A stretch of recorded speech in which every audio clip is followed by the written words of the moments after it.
আসসালামু আলাইকুম, কেমন আছেন সবাই? আলহামদুলিল্লাহ আমরা অনেক ভালো আছি আপনাদের দোয়ায়।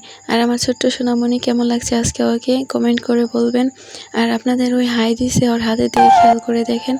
আর আজকের ভিডিওটা এই পর্যন্ত। আপনারা ভালো থাকবেন, সুস্থ থাকবেন আর আমাদের জন্য দোয়া করবেন। আর ভিডিওটা ভালো লাগলে অবশ্যই লাইক করবেন আর কমেন্টে বলবেন ভিডিওটার সম্পর্কে।